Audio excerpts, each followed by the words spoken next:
Hi friends, welcome to my channel. అందరూ ఎలా ఉన్నారండి?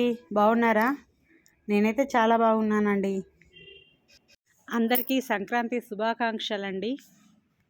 అందరూ సంక్రాంతి ఎలా జరుపుకుంటున్నారండి? చాలా బాగా జరుపుకుంటున్నారు కదా. మేము కూడా చాలా బాగా జరుపుకుంటున్నాము.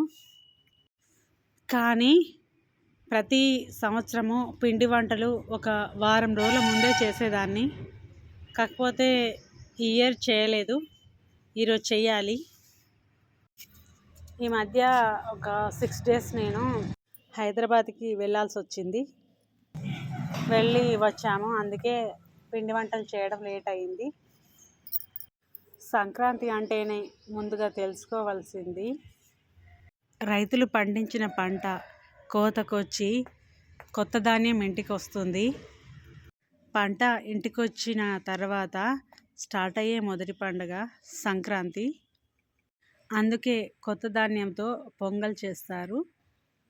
అంతేకాదండి, సంక్రాంతి అంటే వాకిట్లో ముగ్గులు, రంగవల్లికలు, అలాగే గొబ్బెమ్మలు, గంగిరెద్దులు, హరిదాసులు, పండుగ రోజు బసవన్నలతో వచ్చే గంగిరెద్దుల వాళ్ళు, గాలిపటాలు, కోడి పందాలు, అలాగే ప్రతి ఊళ్ళో వాళ్ళ సాంప్రదాయాలను బట్టి పండుగను చేసుకుంటారు.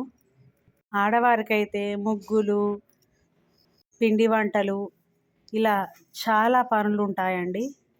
పిల్లలు పతంగులు అంటే గాలిపటాలు ఎగరేయడం, పండుగ పూట తలస్నానాలు చేసి కొత్త బట్టలు వేసుకొని మగవాళ్ళు ఆడవాళ్ళు చాలా సంబరంగా జరుపుకుంటారండి. పిండి వంటలు తిన్నాక మగవాళ్ళందరూ ఒకచోట చేరి కోడిపందాలు జరుపుకుంటారు.